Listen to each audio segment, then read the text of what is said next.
Good evening. I'd like to bring the Planning and Zoning Commission meeting for September 22nd to, I'm sorry, I'm finding a call, bring it to order.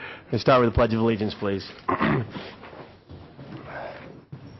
Pledge allegiance to the flag of the United States of America and to the republic for which it stands, one nation, under God, indivisible, with liberty and justice for all. Again, I apologize about the coughing. I will try to keep it down. This time, Madam Secretary, can you take roll call, please? Mr. Munt? Yes, ma'am. Mr. Odell? Yes, ma'am. Mr. Grande? Yes, ma'am. Mr. Lowndes? Yes, ma'am. Mr. Saunders? Yes, ma'am. Chairman Reynolds? Yes, ma'am. Any announcements at this time? Disclosures? Disclosure. Yes, sir. I've spoken with Lee Lamson and Phyllis Fry on the 750 plan. All right. Any other disclosures? All right. Review and approval for the minutes from the August 15th regular meeting. Move approval. Second. All in favor? Aye. All right. Presentations. We're at this time, Ms. Sadley, would you like to? Yeah, Mr. Chairman, members of the board, Mark Satterley, Planning and Development Services Director. I think what we'll do is I'll recommend that we move the presentation of the 750 item to the last item on the agenda and then reorganize the agenda. Unfortunately, item A, Mr. Curry, the representative for Mr. Hearing, is not here yet. So if you would like, we could just move into item B, the land development text amendment for the parking code, and just handle that item first, if that's all right with the board. Fine by me. Does the board have any objection? All right. So we're going to start with item number 3B. Ms. Olson. Good evening, Chairman and members of the board. Leslie Olson, Planning Manager, for the record.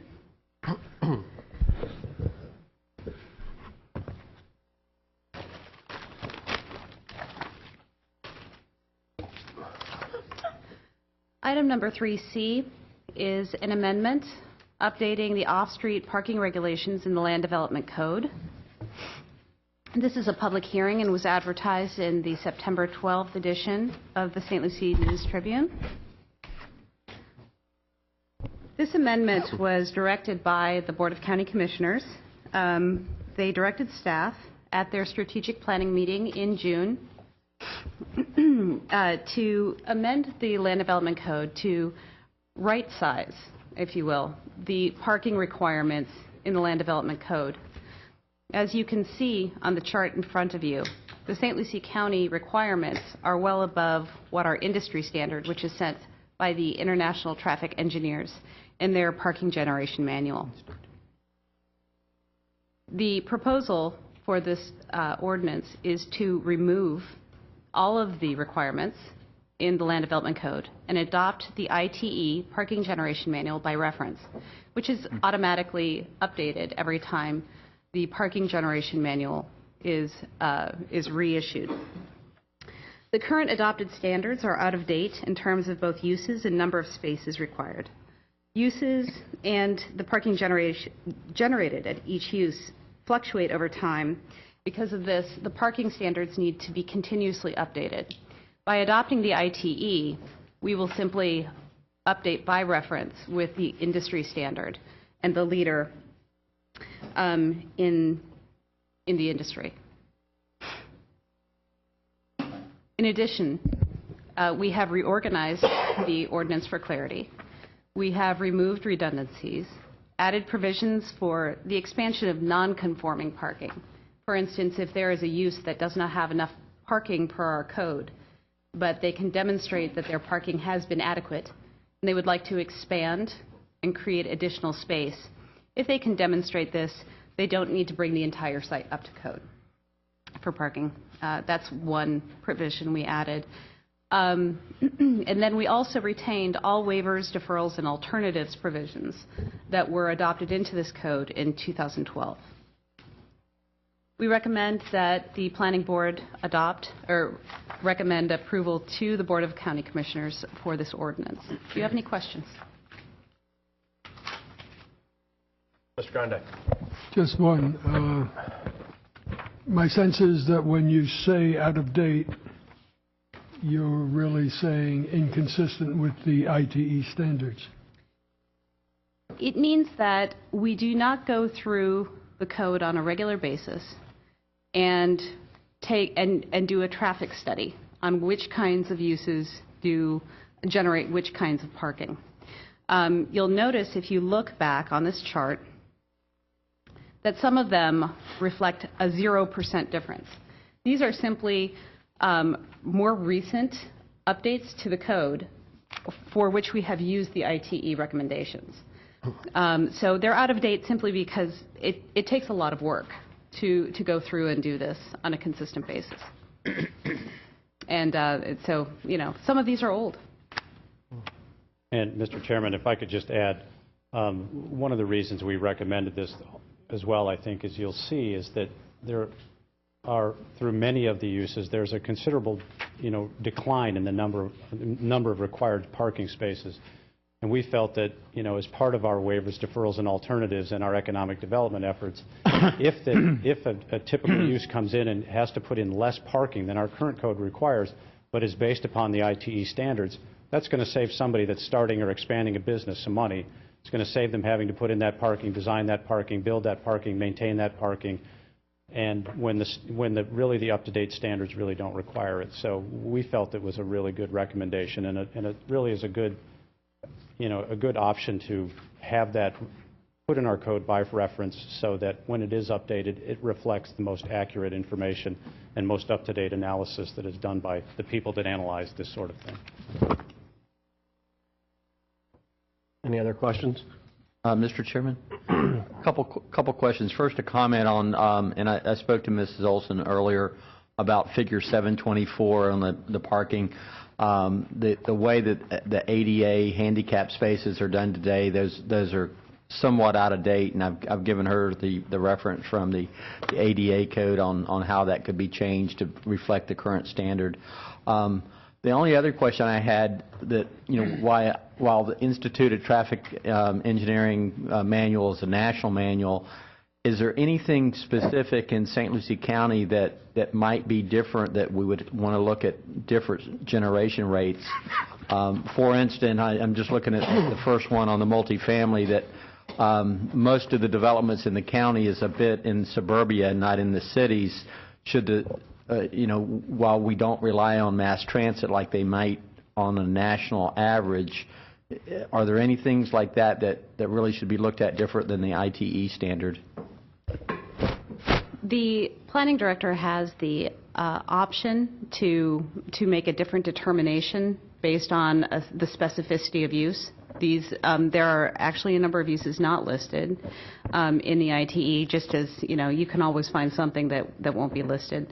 In these cases, we will go jurisdiction by jurisdiction and make an analysis and make that in writing and approve it individually.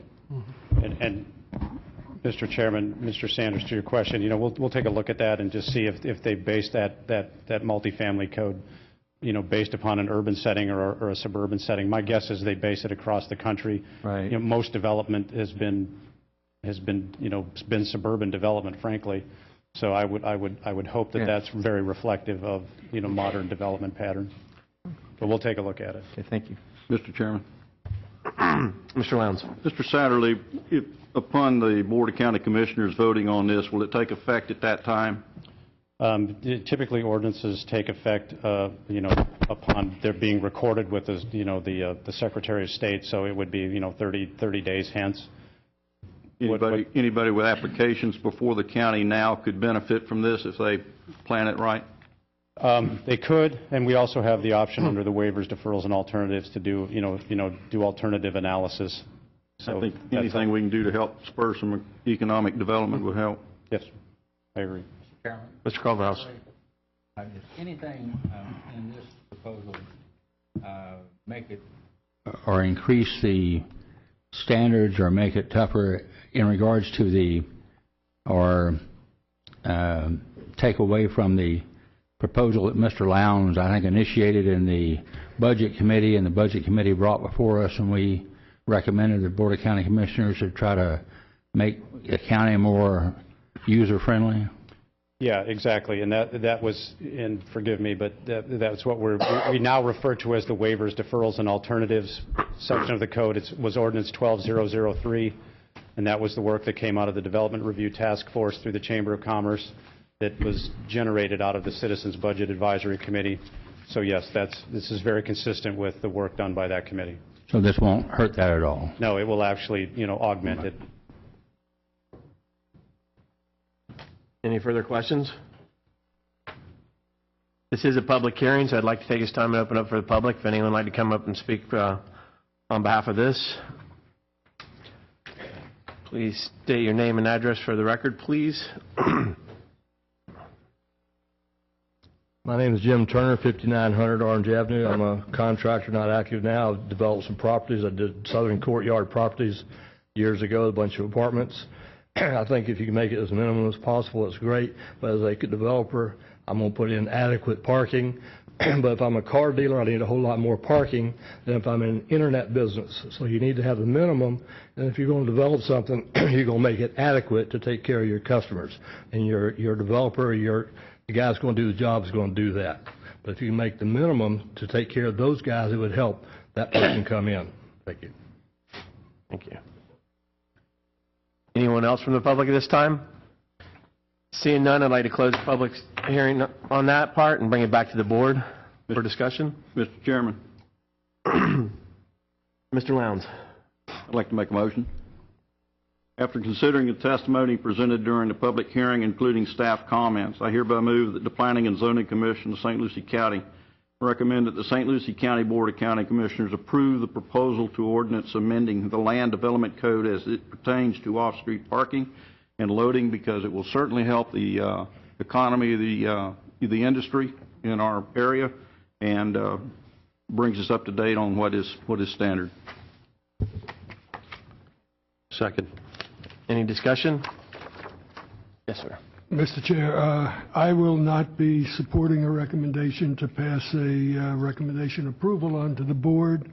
I very much like the idea that St. Lucie County has its own standards, and I have my own noise-making machine. They know you were talking. There's a lot of truth to that. I very much like the idea that we have our own standards. I believe the standards in St. Lucie County should be maintained to the needs of St. Lucie County, not to the average of the needs nationwide. And I've spent 10 years on this board and 4 years on the county commission, and I haven't met the first traffic engineer who I honestly believe.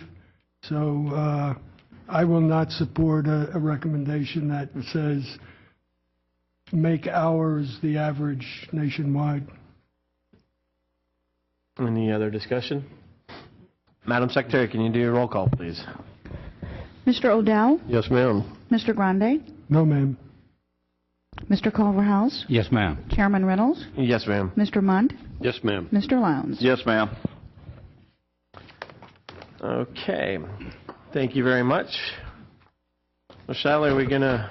Just to make it as confusing as possible, let's jump back to the public hearing for Mr. Hearing and his rezoning on Prima Vista Boulevard. His representative is now in the audience. All right. So we're going with now item 3A with Ms. Wilson. Hi. Good evening. Britton Wilson, Senior Planner for the record. Presenting a county-initiated rezoning for a half-acre parcel owned by Mr. Sean Hearing, which is proposing a change in zoning from residential single-family at 4 dwelling units per acre to commercial office.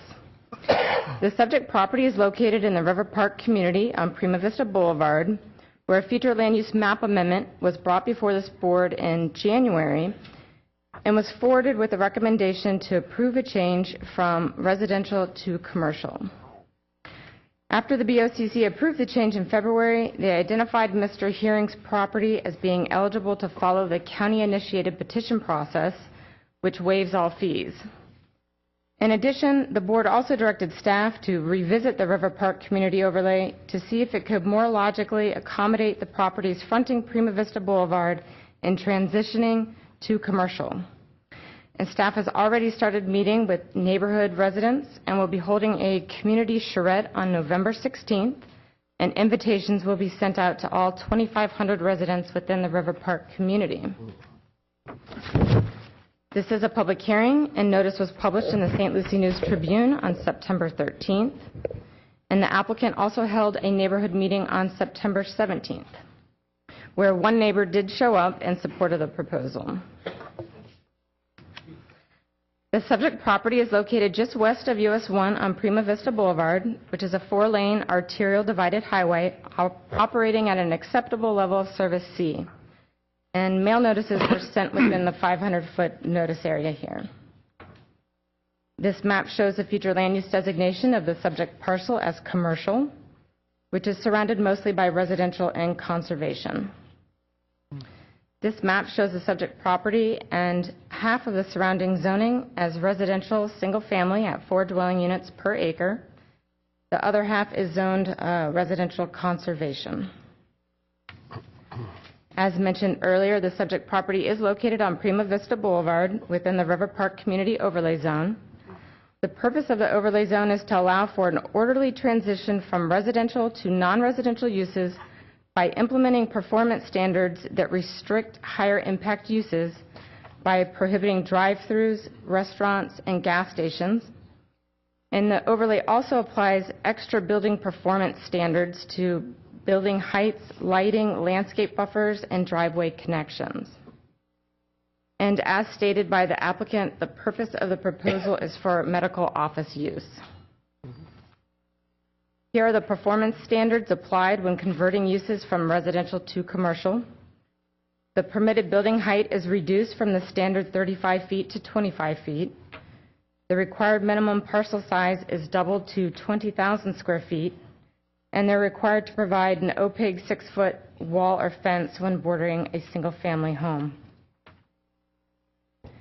And so because the commercial office zoning district is compatible with the surrounding neighborhood and the commercial future land use, staff is recommending that the county-initiated rezoning for Mr. Sean Hearing be forwarded to the Board of County Commissioners with a recommendation for approval.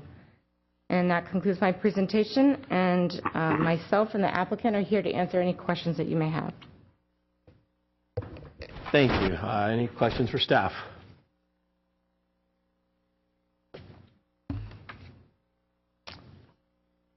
Okay. Seeing none, this is a public hearing. I'd like our applicant is here for a presentation. We're going to let you speak, or any questions for the applicant? It's representative. Good evening. For the record, my name is Brad Curry. I'm with Land Design South. First, I wanted to thank the board and staff for rearranging the agenda for us. Sorry I was a little bit late. Staff did an excellent job presenting the project. I don't really have anything addition to add, except for the fact that Mr. Herring is moving forward with the development of this property. As you guys know, he's going to be relocating his office to this facility. It's been a dream of his for a number of years. We've got an engineer on board. We've designed the site. We've got a meeting set up next week with the environmental department to go over some buffer issues, and then we should be submitting something to the building department, I would say, within the next 2 to 3 weeks. So his dream is finally becoming a reality. He is here tonight. Sean Herring is here tonight. If you guys have any questions of him, and if you have any questions for me as well. Thank you. Mr. Lowndes? Mr. Curry, have you had conversation with the neighbors? Me personally, I have not. Mr. Herring did have a neighborhood meeting. He sent out the notices, probably about 100 notices, I believe he sent out. And he had, like staff said, I think he had one individual show up that was in support of the project. How about not support? We have not, as far as I know, we haven't received any. There was nobody at the meeting that was not in support of it, and I haven't heard of any of the staff getting anything that's not in support. Thank you, Mr. Curry. Any further questions? Thank you. All right, this is a public hearing. I'd like to take this time to open up the public. If anyone would like to come forward and speak on behalf of this. Seeing none, I'll close the public session and bring it back to the board for discussion. Mr. Chair? I'll take it. Sorry. Ask if anybody was against it. No one's come forward saying they were against it. Okay. Mr. O'Dell? I'd like to make a motion. Okay. After considering the testimony presented during the public hearing, including staff comments, I hereby move that the Planning and Zoning Commission of St. Lucie County recommend that the St. Lucie County Board of County Commissioners approve the petition of Sean Herring for a change in zoning from RS4 to CO because the proposed rezoning for this parcel is consistent with the St. Lucie County Comprehensive Plan and the Land Development Code. The subject property is located in River Park Community Overlay Zone, which provides regulations to ensure a logical and orderly transition from residential to non-residential zoning by protecting residential property from the impacts of non-residential development. Thank you. Second. Any discussion? Secretary, roll call, please. Mr. Grande? Yes, ma'am. Mr. Mond? Yes, ma'am. Mr. Culverhouse? Yes, ma'am. Chairman Reynolds? Yes, ma'am. Mr. Lowndes? Yes, ma'am. Mr. Grande? I'm sorry, Mr. Odell. Yes, ma'am. All right, thank you very much. Thank you for your presentation. Now we're going to jump back to item number 3C. It's the Land Development Code text amendment to revise regulations related to site plan extensions. Ms. Olson? Thank you, Chairman. This is another Board of County Commissioners initiated request as a result of strategic planning to further position St. Lucie County for recovery upon the end of our recession, which we hope we are at the end of. This is a Land Development Code text amendment, amending Chapter 11 as it regards site plan extensions. This is a public hearing, and it was advertised in the September 12th edition of the St. Lucie News Tribune. This text amendment was directed by the Board of County Commissioners to staff because in 2009, 2010, and 2011, the state legislature passed bills extending site plans due to the economic recession. These were administrative approvals upon written request by the property owners. This year, no statutory extension was passed by the legislature, and so the BOCC has directed staff to draft a similar measure to implement administrative extensions at our local level. This proposed amendment would allow for the extension of all site plans expiring between the dates of January 1st, 2013 and December 31st, 2014. They would be administratively extended for a period of 2 years upon written request by the owner.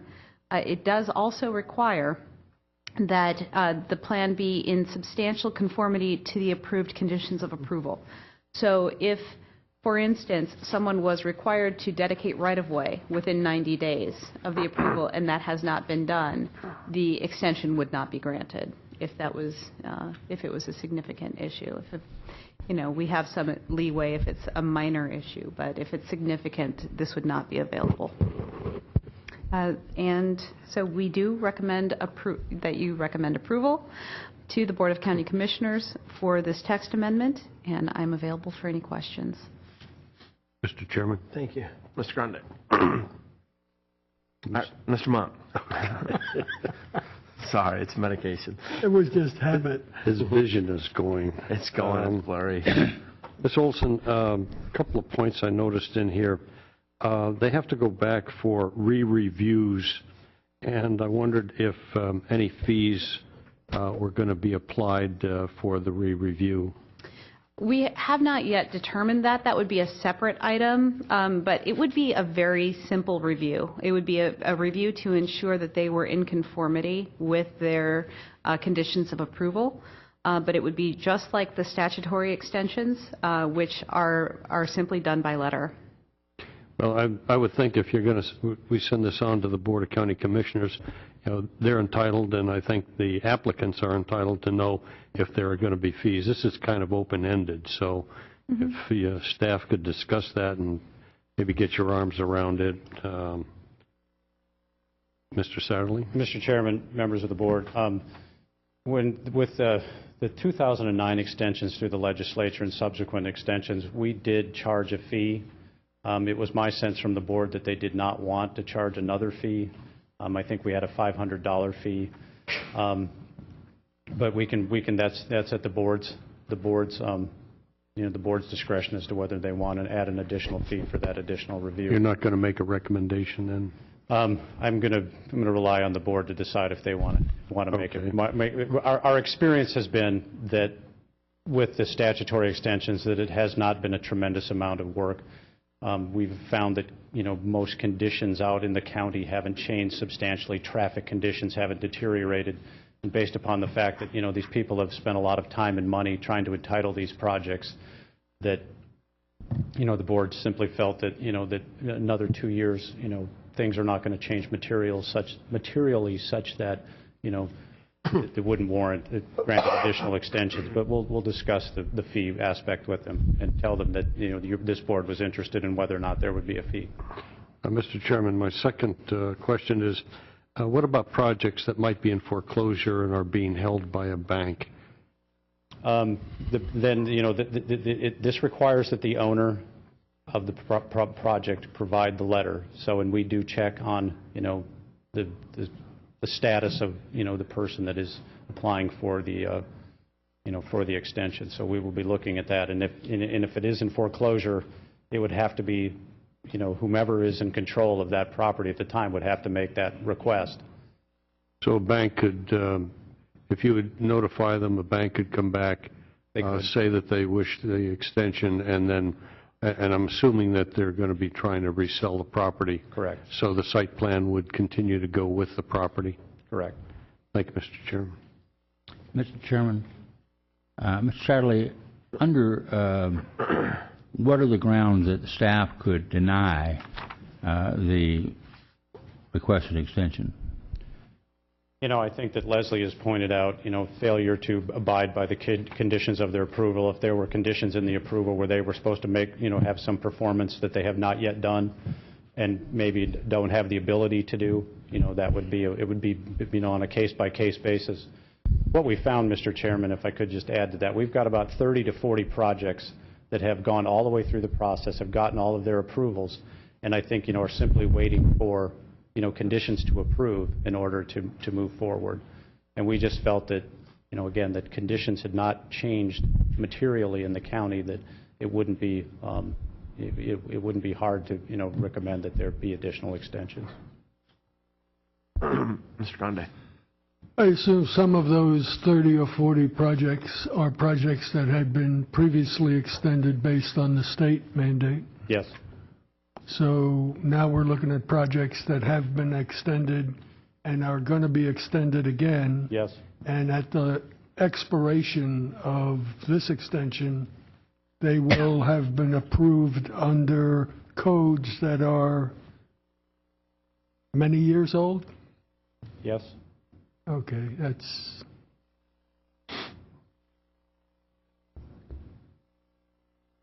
Potentially, yes. Any other questions at this time? This is a public hearing. I'd like to take this time to invite the public if anyone wants to come up and speak on this item. Seeing none, I'll close the public session and bring it back to the board for discussion. Mr. Chair? Mr. Odell. Motion, please. Okay. After considering the testimony presented during the public hearing, including staff comments, I hereby move that the Planning and Zoning Commission of St. Lucie County recommend that the St. Lucie County Board of County Commissioners approve the proposed ordinance amending the Land Development Code as it pertains to administrative approval of site plan extensions because, as discussed, the proposed amendment allows administrative approvals for all site plans expiring between the dates of January 1, 2013 and, December 31, 2014. And the administrative extension process also addresses the challenges of development during the economic downturn in the spirit of the state statutory extensions of 2009, 2010, and 2011. Thank you. Second. Choose which one of the three. Third. Discussion? Mr. Grande. Again, I'm 2 for 2 tonight. This is the second change that I think the state recognizes that we're on our way back up. I certainly believe we're on our way back up in St. Lucie County.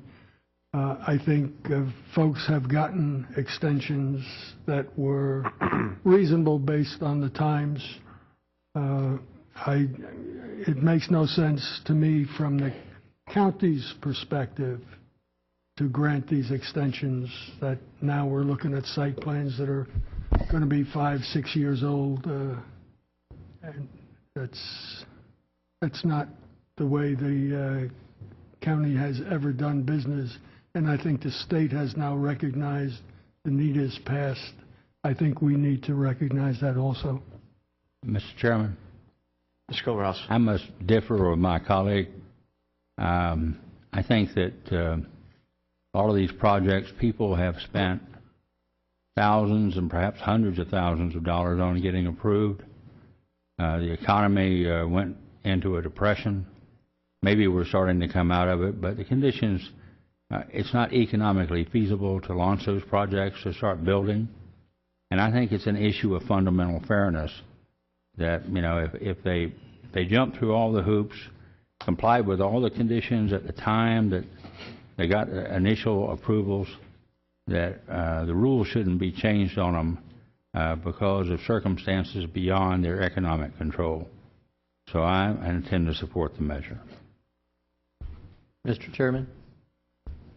I just want to add in from the school board's perspective that I think Mr. Sally said it very well, that the conditions have not changed a lot in the community, that the conditions of review that occurred maybe as long as 5 years ago really hasn't changed. From the school district's perspective, that we do not have any heartburn that we went through an extensive review on projects at that point in time, and I believe that you know, we do not have any concerns over those extensions.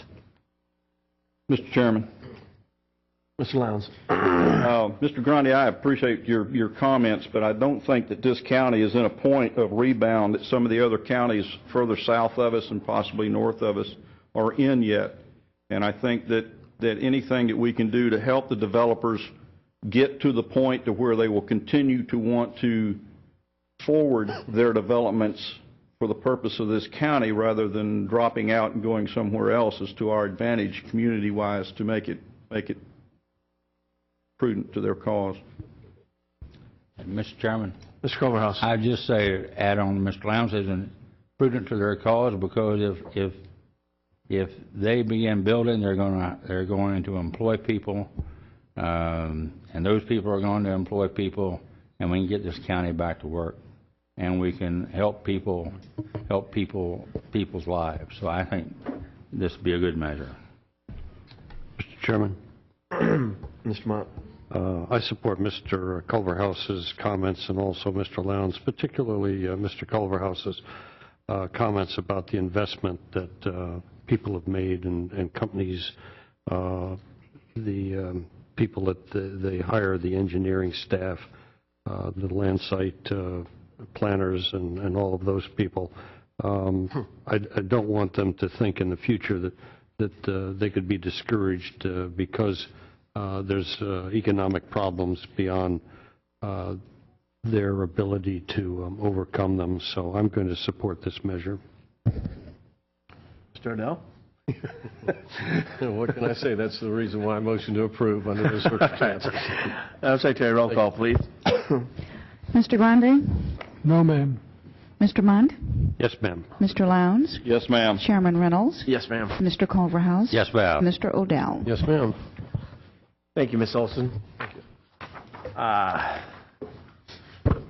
That is going to close our public hearing section. Thank you very much. And Mr. Satterley? Yeah, Mr. Chairman, we have tonight before us a presentation of 750. And just before we start, I've had a number of people ask me, you know, why this is on our agenda when the plan has not been issued yet. And it's a fair question. But about 2 months ago, a gentleman, Mr. Mark Gotts, asked me if he would have the opportunity to come and address this board about his concerns regarding 750. And I said, well, that's fine. But, you know, I would, you know, also like the opportunity for, you know, the 750 folks to come and present. And so the board could at least hear, you know, a balanced presentation on the plan. And then in the intervening time, and getting this all set up and getting this on the agenda, in the intervening time, I think the schedule for 750 has become more apparent, and it is now my understanding, and I'll be confirmed by Mr. Bush and Ms. Camblor, that the draft 750 plan should be available to the public sometime in early October. There will then be, I believe, a meeting of the South Florida and a joint meeting of the South Florida Regional Planning Council and the Treasure Coast Regional Planning Council, I believe, in Fort Lauderdale on December 18th, where the draft plan will be discussed in public. And then subsequent to that, there will be here on November 7th, Thursday, November 7th, a meeting of the Board of County Commissioners specifically for a presentation of the 750 plan, a discussion of the 750 plan, and then a full public comment. So when initially I agreed to have this, we did not know any of that information. Tonight I would suggest a format where we allow Mr. Bush and Ms. Camblor, 15, 20 minutes to sort of kind of talk about what 750 is. I believe Ms. Fry would then like to make a brief presentation on their concerns about 750. It then would be the board to have discussion and ask questions and follow up. And then it would be at that point the board's discretion about additional public comment. We don't have a public comment item. This isn't a public hearing. It's just it was a courtesy item, informational mostly. So the board has kind of at its discretion the amount of additional public input you want to have. There's obviously a room full of people. The board could hear 6, 8, 9 people and then ask for a show of hands. But I think that there will be a full vetting of this. Like I said, the plan is not available yet. It will be available soon. I don't think you can make a recommendation to the board one way or the other about the plan, but it is just an opportunity for information. The state did pass recently a law requiring that all boards put a public comment item on their agendas, so we will be coming forward to you probably starting in the October meeting with a public comment section on the agenda. So maybe at the end of this meeting we can briefly discuss some of the parameters that this board would like to see. I know the Board of County Commissioners has a time limit and a common courtesy kind of that they request that people show common courtesy and those sorts of things. This board can certainly adopt those kinds of things as well. With that, I will turn this over to start with Ms. Camblor or Mr. Busha. Excuse me, Mr. Chair, before we go into that, I think we've all been provided with certain documents that we hadn't received before the meeting. Right. I just wanted to bring one to your attention. It's titled 750 Summary Update and Review, July 1st, 2013. I don't see any attribution. Is this... I'm not sure. I didn't see that document. Is that the one that Mike gave you, or? No, I think there's half a dozen pieces that were is that the document you provided, Ms. Fry? Yes, that's a history to bring you up to speed on what's happening. Okay. Is there an author or a group or something? American Coalition for Property Rights. Thank you. And then also, Mr. Busha provided a document of which I have a copy that he just brought enough for the board, but we will make additional copies and have them available to anybody that would like them in our office probably tomorrow, won't we, Beverly? Right. So with that, I will turn it over to Marcella. Mr. Chairman, just for clarification, Mr. Satterley, after we've heard this item this evening, the only action that we would take would be to move it on forward for further analysis by the Board of County Commissioners. Well, I mean, Mr. Chairman, Mr. Munn, I don't think you have to take any action. I mean, you're certainly to do as the board sees fit, but this is not really an action item. It's an informational item. The plan will be presented to the board in November. Again, just the history that I provided was that at the time that we agreed to this, some of this stuff just wasn't known to me. Okay. So. Thank you. Our meetings have been too short. Brad, Ms. Campbell. did you get a... Thank you, and good evening, Mr. Chair, board members. Marcella Campbell, Project Director for 750, and with me here today is also Michael Busha, Executive Director with the Treasure Coast Regional Planning Council, and Honorable Catherine Hensley, School Board Member for St. Lucie County, and also in the Executive Committee for 750. So we appreciate the opportunity to give you an update on what 750 is, the benefits to all of us within the region, and what has been done to date. And as Mark properly pointed out, we're just almost a couple of weeks away from having an actual plan and taking the plan out in the public, or a vision, I guess, to all of you, for all of you to decide what it is that you want to do with it, all of part of it. So that will be your choice ultimately. So 750 stands for 7 counties, the local governments, all the different organizations, public, private, civic, within the boundaries of the 7 counties from Monroe all the way to Indian River County. Together, these 7 counties have a population larger than that of 35 states.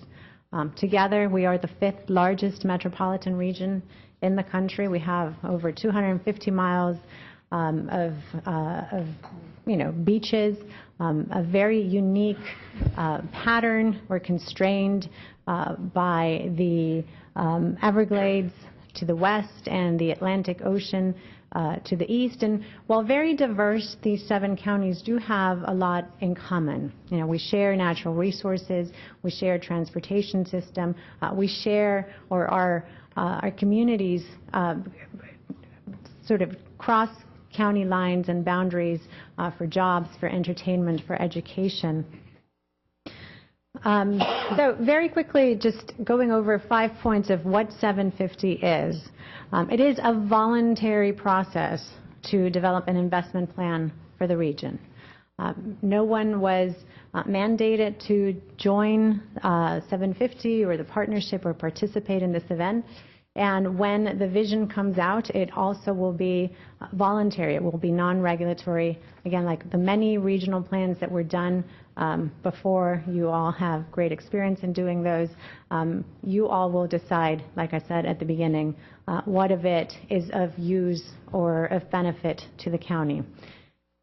You will hear us a lot talk about it being a tool to become more competitive, and I think this is perfect timing, having listened to your staff and the emphasis that you're putting on making sure that the county sort of prepares itself to come out of this recession and prepares itself to, again, become more business-oriented and more competitive.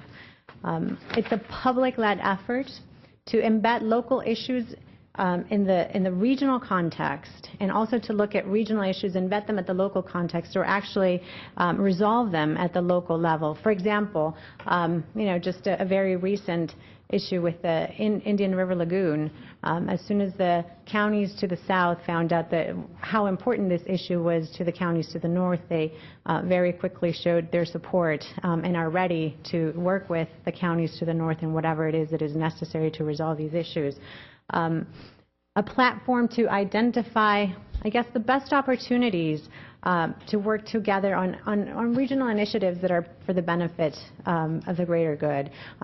Part of this process, just as an example, Martin County Commissioner Ed Fielding had for several years been trying to work on a broadband, high-speed broadband connection that would be available to all of the local governments and educational facilities for free, and was encountering great roadblocks. And through 750, there's already been great progress made in that arena as well.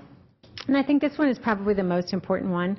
750 is a resource to identify future trends, whether they're related to demographics, to the economy, to market changes, to technology. It's almost like a 30,000-foot look at what's going on in the county, in the region, in the state, in the nation, in the world. Things that will likely impact your decisions and essentially allow you to make more informed decisions. Another way that we have described 750 and described this investment plan, if we think about the immensity, the enormity, the grandeur of our 7 counties together, and we think of them as if we were a private corporation. We would be a very impressive private corporation. Just for the 7 counties, as I said before, we're the 5th largest metropolitan area in the country. Excuse me. Just on the local, on the public side alone, the budget for the region is $40 billion. If you think about it, that is more than the budget for Exxon Corporation. It's more than the budget for the Federal Highway Authority. We have an enormous budget on the public side for our region. And really, as a region, we do not have a unified, a cohesive business plan. And even, from the largest Fortune 500 to the smallest mom and pop, everybody needs a business plan if you want to make cohesive and educated decisions. And I'm going to go back to that 5th sort of description of what 750 is, when we said it's a resource to identify future trends. If you really don't know what is going on around you, it is very hard to make those decisions that will help you better make use of your resources locally. 750 is a lot about identifying trends that affect all of us. In the region, we have a lot of sort of what we call upward trends, or things that are trending up. We know that over the next 50 years, our population is going to increase. Bieber data tells us that increase is going to be from the 6.2 million that we currently have in the region to 9.1 million, over a 50% increase in the next 50 years. And what 750 does is it looks at how do we deal with this increase. It's not about telling people the 6 million that we have here today, this is how you have to change your lifestyle. It's how do we address this growth. It models the differential between the 6 million and the 9 million projected for the next 50 years.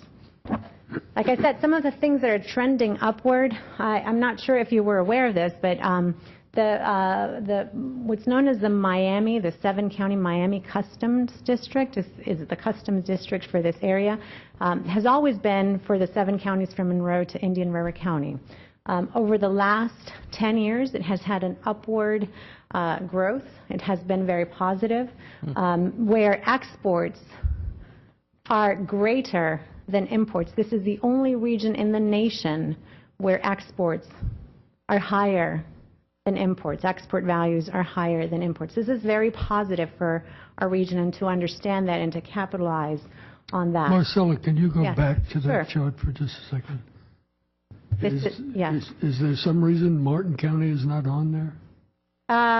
Yes, my brain cells probably not working Oh, very well. But yes, it's a good eye. Thank you. So for the record, duly noted, I forgot Martin County, and I'm probably going to hear about it tomorrow. But yes, I will 7 be counties. telling Sarah Hurd. Thank you. understand that. Although it was on a good news slide, but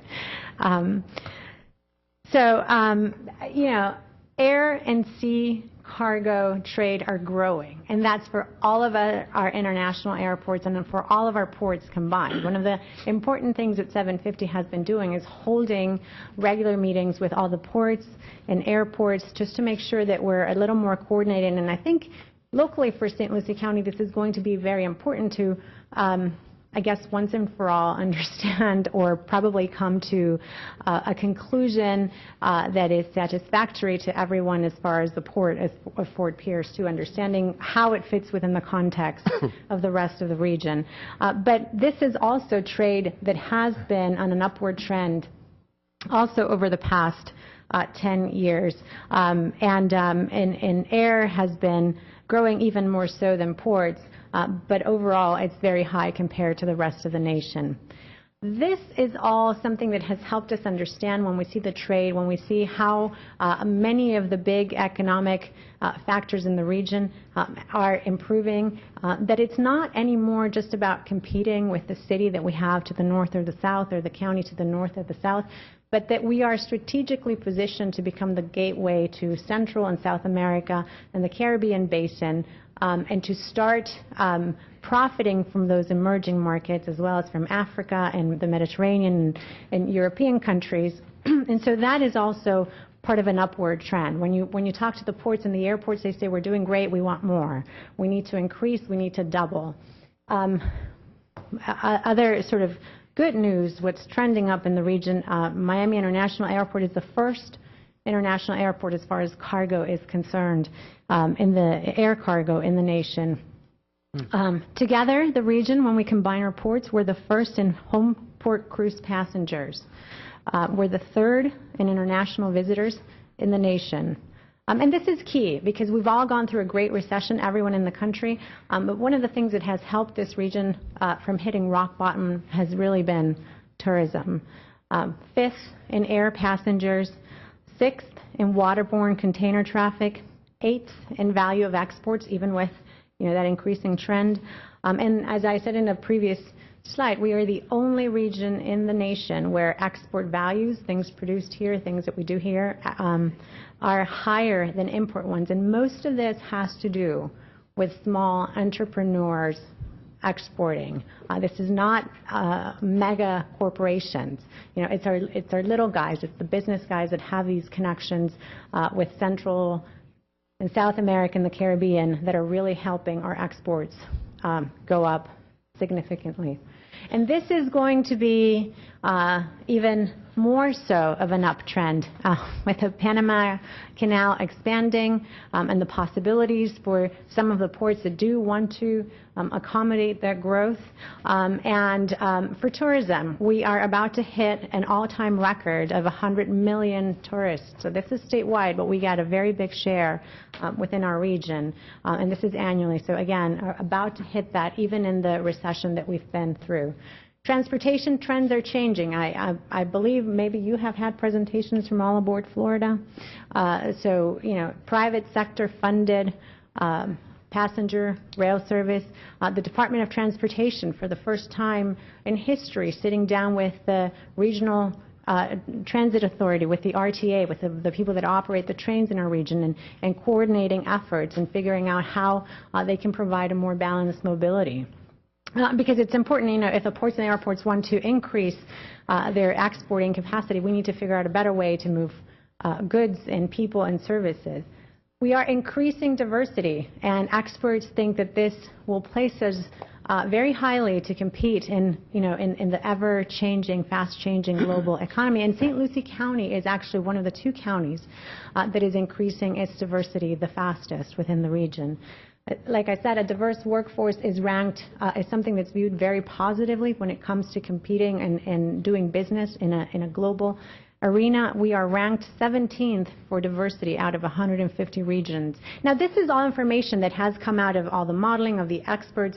It's been put together because it is what is driving 750. It is the type of information that, again, at this mega region level, we believe is important that the counties have, and the local governments and the private sector, as they're making decisions, whether it is to approve comprehensive plan changes or to attract businesses to the region. We know that we have different generations that historically had different needs and different desires. The baby boomers and the millennials that together are 2/3 of the current population, who are now looking for very similar things, particularly when it comes to development patterns. And most of our counties and cities are prepared to accept both of these groups of sort of investors and people to live and to, in one case, work, and in another case, probably mostly have fun in our communities. The northern part of the region is the largest producer of citrus in the United States. 80% of the citrus consumed in the United States comes from this part of the region. And so, understanding all of the good things, seeing how we can capitalize on all of these upward trends is what is important and is what we're trying to make available to everyone in the public and private sector. You have all been working very hard to become part of sort of the research and technology clusters, and you can see them mapped here. These are maps the Department of Transportation has put together for this effort that starts to map the research and technology centers that are helping us market the region. Because a lot of this, if we want our economy to grow, if we want to get out of this recession, is not so much about how we see ourselves. It's pretty much or highly dependent on how others see us, how others see our region, how others can make the decision, and what is going to make others to make that decision to come and live or work or invest in our communities. No good news comes without bad news, but this is important too. There are a lot of things in our region that are trending down, and these are the most important ones that we need to understand. And what 750 strives at doing, or will strive at doing, is at identifying tools to address these downward trending the issues and figure out ways on how we can address them, but also on how we capitalize on all the upward upward trending things that we just presented. Now, with increased, former Commissioner Grande will tell you that even though you probably have never found, what did you say, a traffic engineer that was right, I'm sure that you will agree with this, that with the increase in population predicted for the next 50 years, we're going to have more road congestion somehow. But anyways, the models here show to the left of your screen are roadways, and in red it shows that those roadways that are deficient, that are beyond the level of service or the acceptable level of service. And you see quite a bit of red, and then the map to the right shows a lot more red. Our engineers kind of simplified it by telling us that red is bad. Red is roadways that are highly congested. And to say this in different terms, the trends show that if we apply all of our current codes and regulations and comprehensive plans and transportation models as they exist today without changing anything, in 50 years we will have the same exact transportation percentage that we have today, or mobility balance that we have today, which means 98 out of 100 trips that any regular person does have to be done by car. Now, this doesn't mean that anyone is proposing to take cars away. It just means balancing the mobility so that maybe 70 out of every 100 trips are by car as opposed to 98 out of every 100, or whatever you as a local government feel comfortable in trying to achieve in the next 50 years.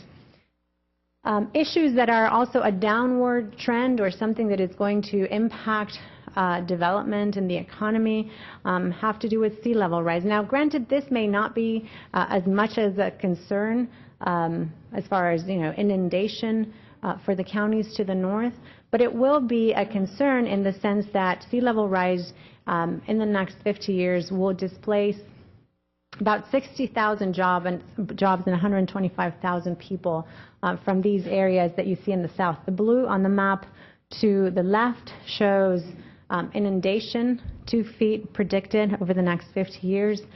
The red shows, storm surges or special events or, hurricanes or big storms when that 2 foot of sea level rise is in place in the areas that would be affected. Now, the red recedes, the blue doesn't recede. The models for the next 50 years also show that, again, if you don't change anything in your comprehensive plans today, and you apply them as they exist, with all the great policies that many of the counties already have in place, we are, as a region, slated to lose 250 square miles of agriculture, most of which happens in the northern part of the region. What you see here in green is your agricultural areas, and white is developed areas.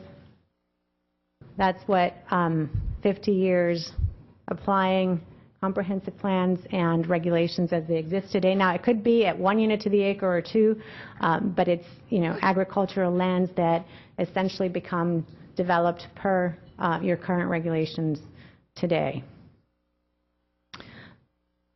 Important things to understand also as we're trying all to come out of this recession. This shows the GDP per person. We rank much lower than many regions. We rank lower than Detroit, but most importantly, we rank lower than the average GDP in the United States as a region. The percent of the population 25 and over with less than a high school diploma, as you can see, is pretty high. If the blue line shows the U.S. average, St. Lucie County and Miami-Dade County are the only two counties that are above this average. This being above this average is not a good thing. It means you actually have more people than most in the region without a high school diploma, and other counties are pretty close. Education, when we started this process, people were saying, well, education is a targeted industry. Education, the conclusion was, is the basis. If we don't focus on education, if we don't prepare for the next wave of high-tech jobs, and we don't educate our population, it's going to be very hard to really compete and to really have a better region, a better place to live. The percent of the population 25 and over that have at least a 4-year college degree, again, the U.S. average, you can see that only 3 of our counties exceed that average. In that case, St. Lucie County is below the average of all other 7 counties. That's also something pretty important to keep in mind and how that affects many of the decisions that we make here locally. And that, overall has an important impact, because when you look at this chart, the blue line in the bottom shows the educational attainment average for the United States. So the left shows people that have less than a high school degree. Overall, the average in the United States is about 15%. And then all the way to the right, it shows people that have a bachelor's degree or higher. The average for the nation is 28%. As a region, we have same as average people with a bachelor's degree or higher. We have a higher percentage than the national average of people without one. All that means is that our middle class is constrained, is shrinking, and it's the key to growth, it's the key to prosperity. That means, too, that we have a great inequality in income, and it also means that, when you look at the growth in jobs, it's that middle section, the middle class, where the jobs have grown the least. And it's that middle class, that middle wage, that really has increased the least over the last decade. And so, again, those are the things, the trends that if we understand them, then we will be better armed with the tools to address them. As I said at the beginning, we're not ready to come up with a full vision for you to review. It will be very shortly. As Mark said, it's the first week, or early in October, and we have a presentation prepared for November 7th for all of you. But the value of 750 to you all, however you want to use it, in whatever capacity you want to use it, is, again, to identify those tools and strategies that will help you address the downward trends. And I only presented a few.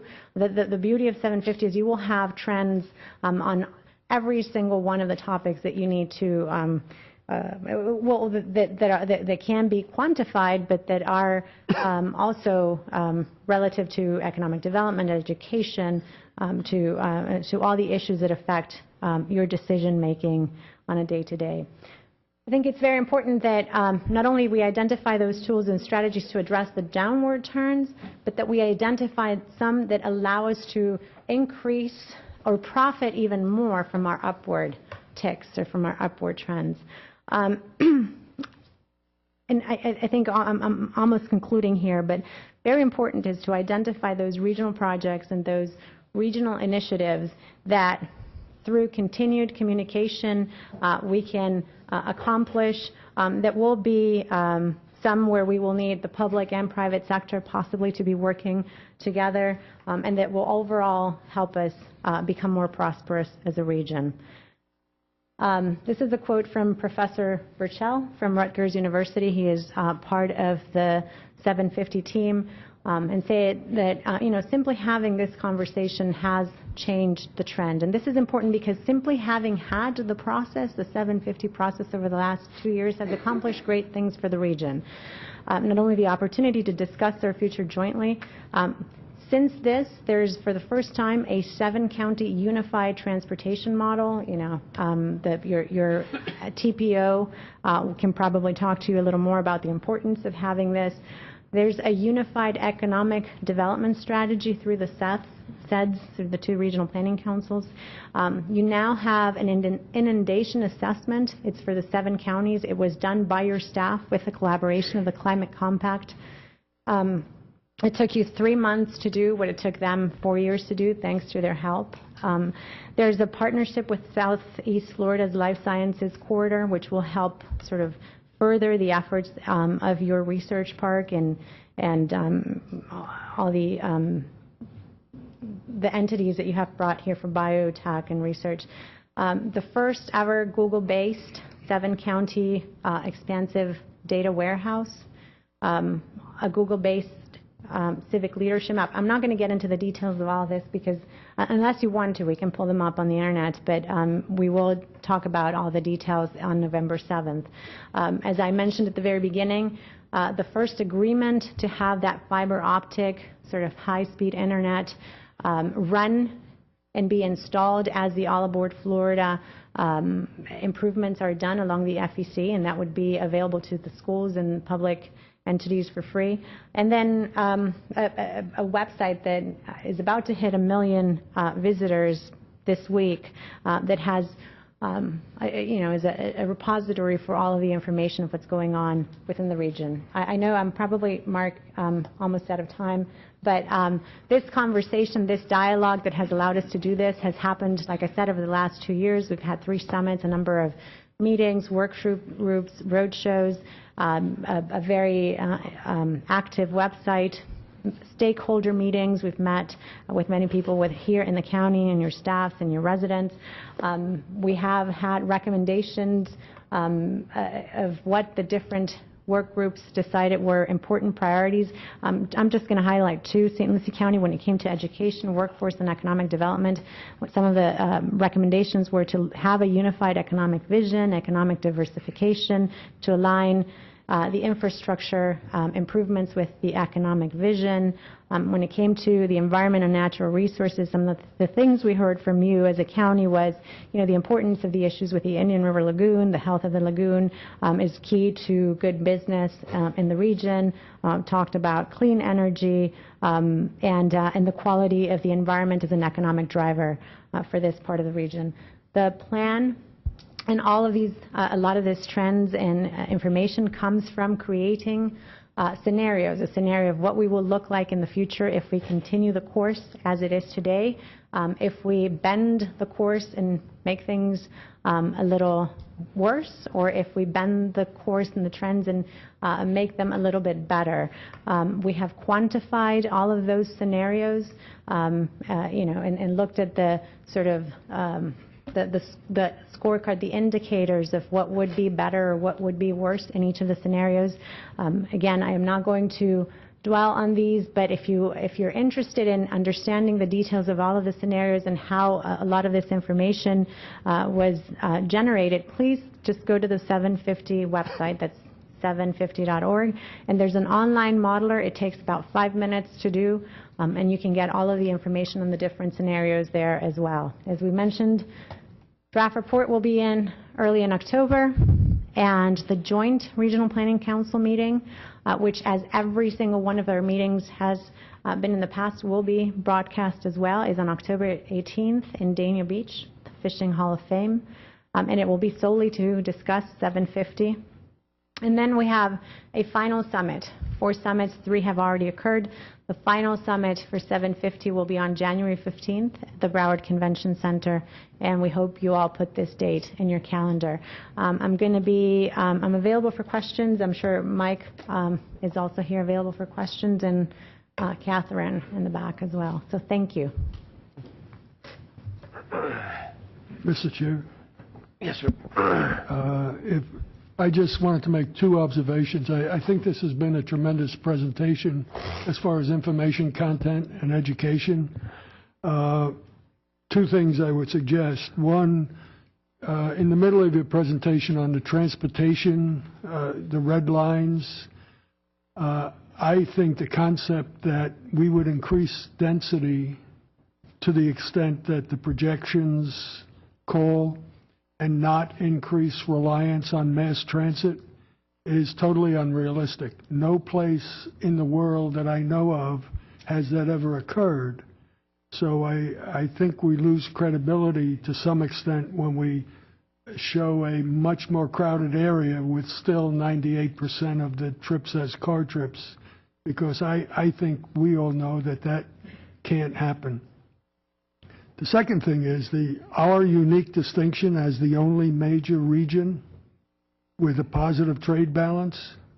With exports higher than imports. Right.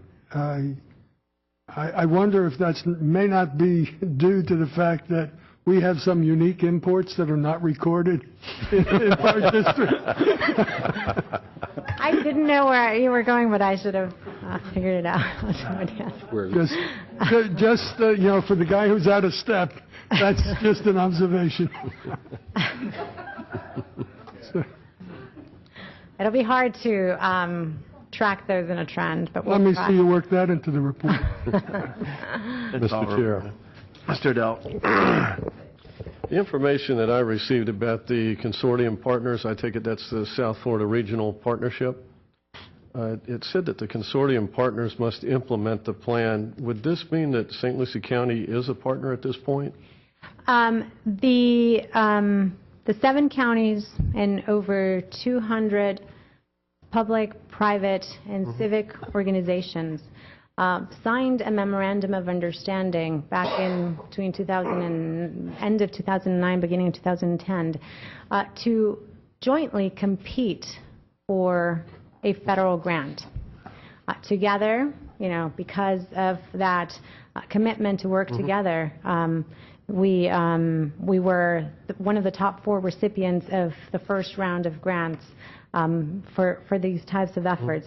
The MOU very clearly states that this is a voluntary process, that you entered into it voluntarily and you can leave at any time, as 2 of the local governments have already done.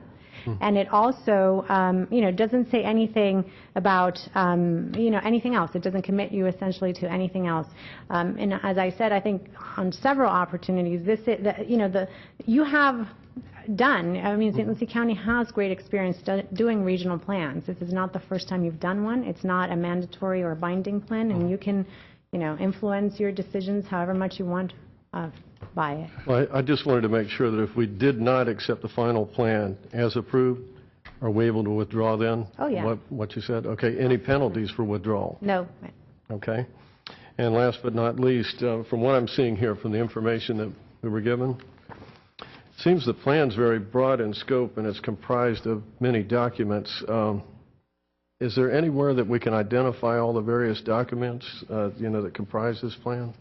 Everything, absolutely everything, is on the 750.org website, including, from every meeting we've had every recording is there, every news article. It's grown from, being a website to being a library. So yes, it's all there. Last but not least, two counties have withdrawn, Indian River County and which other county? Just only Indian River County and the city of Vero Beach, not 2 counties. Okay. There are a number of other local governments and organizations in Indian River County that are still a part of the plan. Thank you. Mr. Chair. Mr. Mott. Ms. Kembler, At the, one of the early statements you made is you talked about an investment plan. I wonder if you could amplify on that a little bit for me. Sure. You know, as I mentioned, many different organizations throughout the region are doing fantastic work, but they're doing it, for the most part, in an isolated manner. There's, you know, except for some rare cases, there's really very little coordination of efforts in many of the arenas, particularly on the public sector side. We parallel it to an investment plan because it is a plan intended to increase economic development, economic opportunity, and economic prosperity in the region. We also are very aware that, you know, with the times that we live in, with the recession that we all went through, you know, federal dollars and dollars to do any sort of project, local dollars, are going to be more and more scarce. And having a clear plan that is coordinated, that is comprehensive, will allow us to better compete for those funds. Now, keep in mind, again, this is also a plan to understand and invest in that infrastructure that is of a regional scale, that if we do it, and we do it properly, it will trickle down and positively affect you know, your local economic efforts. Be it transportation, to make sure that, you know, we don't collapse and clog in the future, be it the health of the Indian River Lagoon with the 7 counties standing behind whatever it takes to get that resolved, and then that, of course, having a positive effect in, you know, in tourism and the economy of the counties to the north. So the examples are endless. So the major component there is economic then, and the how is yet to come? Yes. The how is yet to come. The plan, the work plan, from the get-go, committed to having a 5-year work plan to identify strategies, things that we could do fairly quickly, that local governments could choose to implement fairly quickly in order to achieve sort of that economic development component in the short term. My understanding is that one of the things that we are going to do as soon as the first draft of the plan is out is begin polling the different public and private institutions to understand what those specific short-term investments could be that would allow us this. And then there's the longer-term component, which is the 50-year plan. Thank you. I hope some of the strategies work faster than 5 years. Well, we've achieved a few that we weren't anticipating just in the process. Thank you.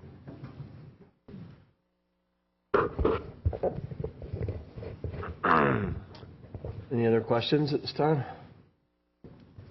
Mr. Chair, yeah, just briefly, the plan, when it comes out, at the early part of your presentation, you indicated, I think, forcefully that everything was voluntary. Mm-hmm. So if we had a St. Lucie County comprehensive plan that was in places in conflict with the 750 regional plan, the St. Lucie County comprehensive plan would still be the legal guide for land use? As it is today, with the other regional planning councils that are, regional plans that are in place, it would be exactly the same thing. You don't have to change anything. There's nothing you need to comply with. And this is why I think we went through the effort of showing you the type of information that is in this plan. So we need to be thinking in terms of guideline as Exactly. opposed to regulation. Exactly. Okay, and the other thing is financially, you mentioned SEDS, and we understand that coordinated regional plans are favored, if you will, with the SEDS funding, of course. Would we be in danger of losing federal funding for development or things like that by adopting 750 or not adopting it? And maybe Mike Busha wants to add on to that, and I'll let him do that before I can tell you that right now, for those communities that have, I mean, there's a significant amount of grant funding that has come to the region for communities simply because they have participated. We have supported their participation. They got 2 instant additional points by being a part of this partnership. But I know that Mike can give you the link to the Department of Economic Opportunity and a better answer from the regional perspective on that. If anything, I believe it'll be an advantage, just like it's been with the SEDS. A lot of the agencies at the federal government and the state agencies as well, including the Department of Economic Opportunity, who recently finished their long-range statewide economic development plan, are looking to the regions, and they already have looked to the regions for input and help on what they do up there. They can't implement it by themselves. The regional planning councils are advisory. We can't implement the 750. Rubber meets the road at the local level. So what they're looking for are things that can be done locally, where the local governments decide. And frankly, the last 2 regional plans that were done, the only reason why anything got implemented is because one or more local government decided to work together, or just one local government decided, hey, this is a pretty good idea. It can work for our local government. We don't buy everything that's in the last 2 regional plans, and you won't buy everything that's in the 750 plan. But there might be some things in there that you would see as a benefit to the county. There might be some things in there, some trends that you might see that you might take advantage of and change some of your policies. At the end of the day, that is local government's choice. This isn't a plan for HUD. This isn't a plan for the regional planning councils. It will contain just what Marcella said. All the trends that we see out there and all the research suggests that where we're trending and where we're not. You'll see recommendations to address those trends, up or down, to take better advantage of them if they're up, how you can position yourself better as a county with whatever policies, ordinances, land use plans you want to do. And that's it. Those are the things that you're going to, just like the other regional plans, that there are advisory recommendations to you. Take it or leave it. At the end of the day, it's local government's choice on how they operate.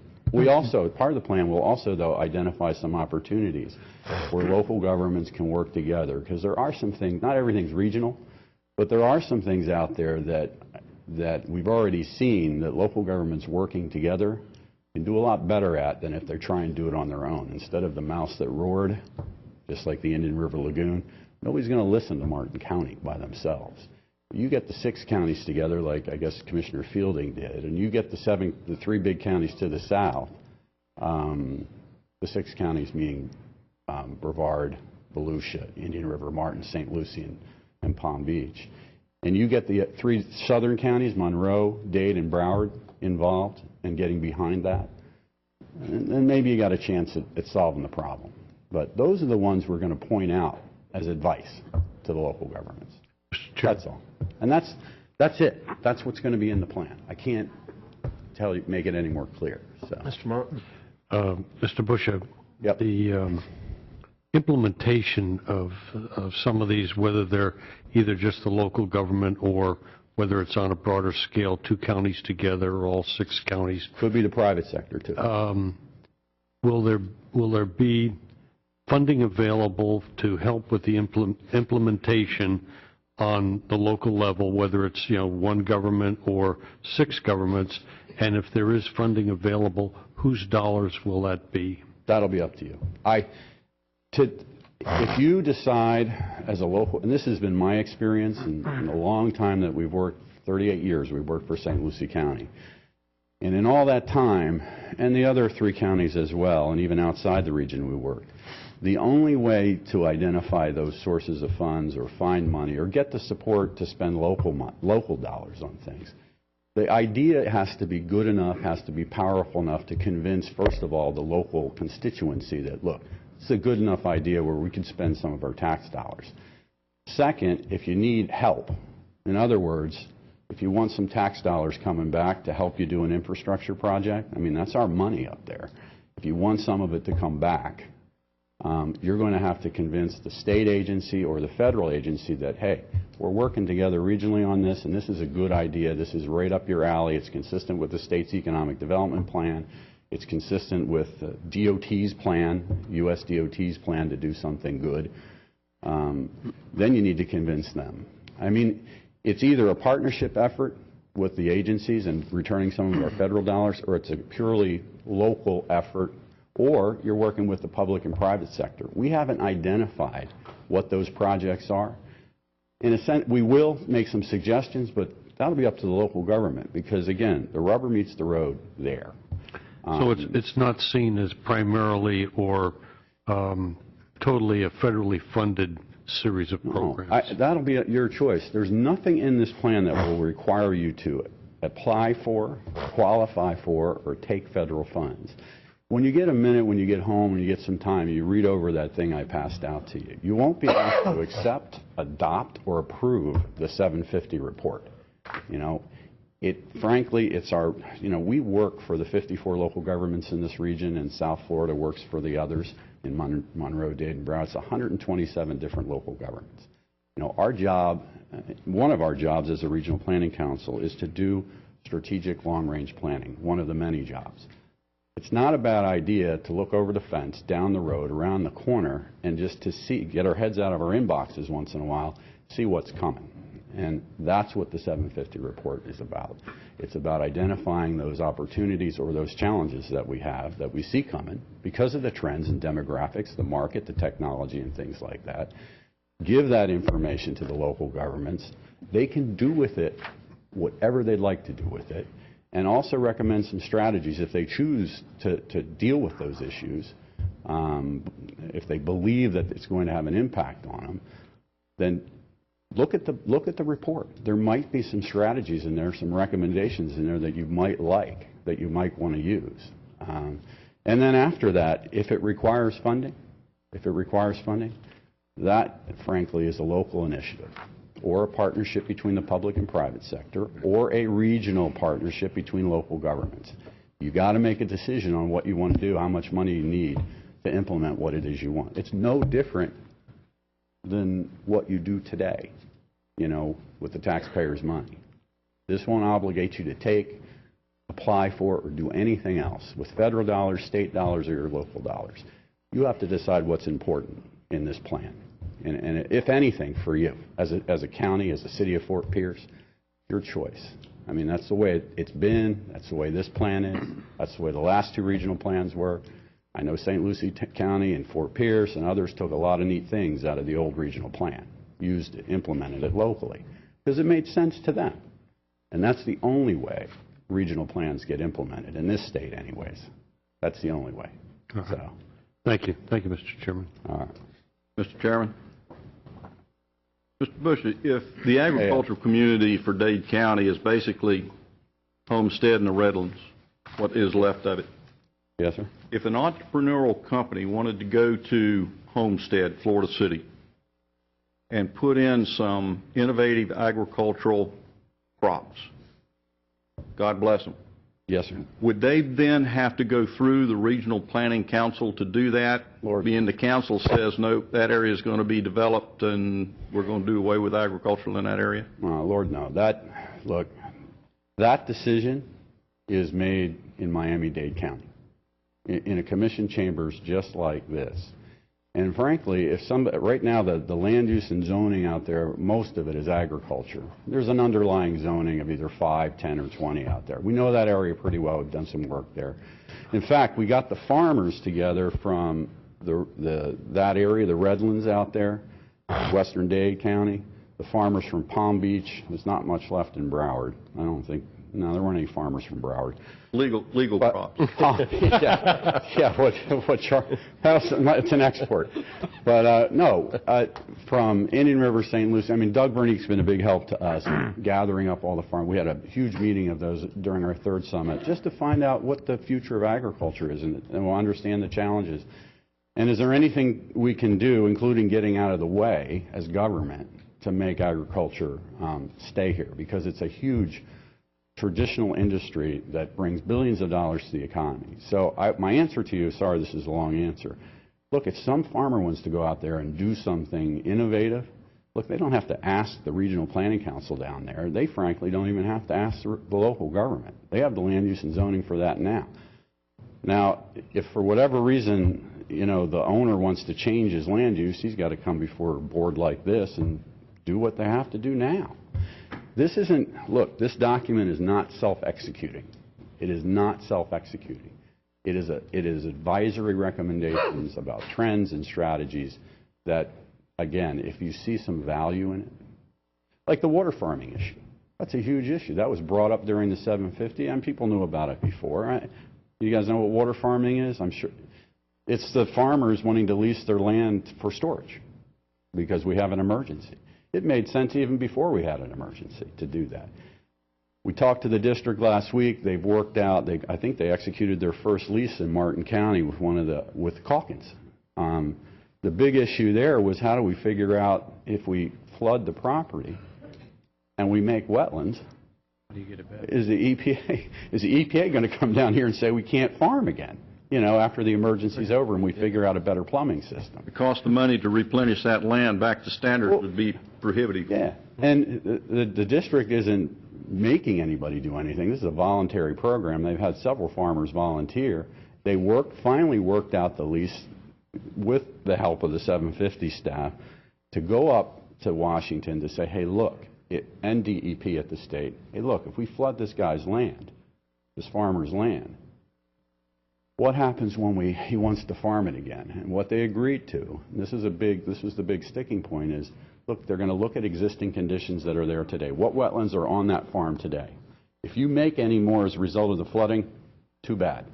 It reverts back to existing conditions. You had what you had. That was huge. To sort of get this dispersed water management thing going. I mean, we won't have to buy all this land to store the water. I mean, you can lease it. You can pay the farmers for the service, you know, of storing the water. Water fur in a grove doesn't make a wetland. No, exactly. And so in order to work this all out, I mean, in a sense, that's a little bit of economic development, a little boost to the farmers who don't have another option. They can farm water, you know, make money at it because they're getting paid. I don't know what the lease rate is. I have to check that. I don't know what the district is paying for the lease of the farmland. You know, maybe Billy knows, to store the water. But there's a lot of farmers interested in the program, which is a good thing for now. And when they don't want to do it anymore, I think the leases are short-term, 5-year leases. And so the land reverts back to ag. You know, all bets are off, no wetlands. Even if you created them, they're not, you don't have to keep them. That was the only way to do it, the only fair way to do it. Thank you. So that's, sorry, long answer, but, you know, I'm just, all right. Mr. Chairman, if we might, maybe we move on and let the people that are, you know, the other side of the coin come up and make their presentation. I believe Mrs. Fry. Ms. Fry, were you wanting to present? Thank you. Actually, we had asked Commissioner Solari to make the long presentation. Didn't hear.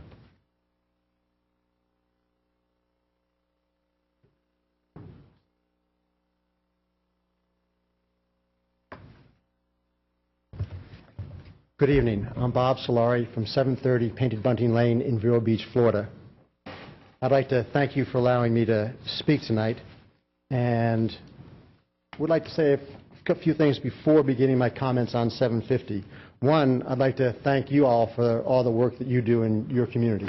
As a county commissioner, I understand the importance of having an active and engaged board discussing things before it gets before the commission. And personally, the Planning and Zoning Board is even more meaningful to me. I was on the Vero Beach Planning and Zoning Board from 1988 to 1992. As a matter of fact, Mark Satterley was in the planning department at that time. And it was when I was there that I got a lot more interested in the community as a whole, and that actually pretty much led directly to my decision to try to run for public office. I had to delay that decision for a few years because my wife didn't like the idea. She suddenly changed her mind one day and I ran for office.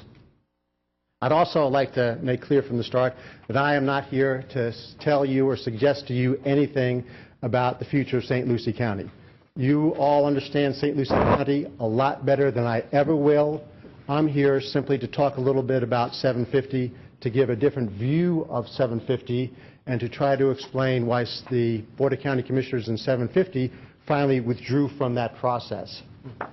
I'd like to give a little background, a little bit different. You mean the Board of County Commissioners in Indian River County? We've withdrawn, yes. I'm sorry. Yes, absolutely.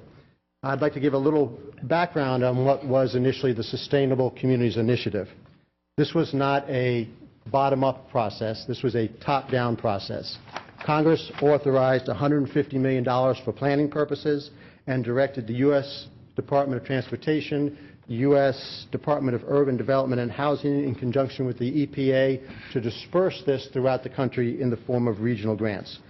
2 Florida planning councils, the South Florida Regional Planning Council and the Treasure Coast Regional Planning Council, of which Indian River, St. Lucie, Martin County, and Palm Beach are members, joined together to form the Southeast Regional Planning Partnership, and they received $4.25 million for planning purposes.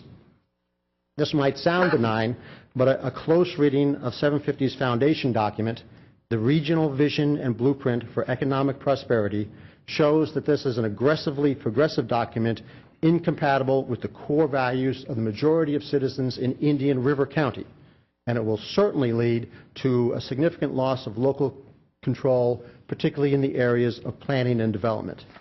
So again, please note, this planning process originated in Washington, D.C. to further the goals of Washington bureaucracies. It was not something that was started because of some specific local need or a response to a local problem. The federal government dangled money and local bureaucracies grasped for it. The local bureaucracies then put together an inviting proposal and invited participation of many local governments and private sector groups. The proposal that came to and was initially accepted by Indian River County promised an easy flow of federal dollars as the enticement to join. In the city of Vero Beach, which has since withdrawn from 750, the item was originally passed on a consent agenda with no discussion or review. So, why did Indian River County leave 750? Again, a reading of the Regional Vision and Blueprint for Economic Prosperity, the foundation document, clearly shows that its deeply held values are in conflict with the deeply held core values of the majority of citizens in Indian River County. And it's clear that in Indian River County, for instance, we favor limited government, and while the 750 group is being pushed by HUD and the EPA, which are part of an unelected, entrenched bureaucracy in Washington, which is supportive of a much larger and larger bureaucracy, and is being now driven by a new bureaucracy in Southeast Florida, the Southeast Florida Regional Partnership, which never tires as boasting, as was mentioned tonight, that it has over 200 members, and it continually seeks to get new members. In Indian River County, very importantly, we believe in local decision-making. 750 will lead to control from Washington, and that is actually the focal point of this argument.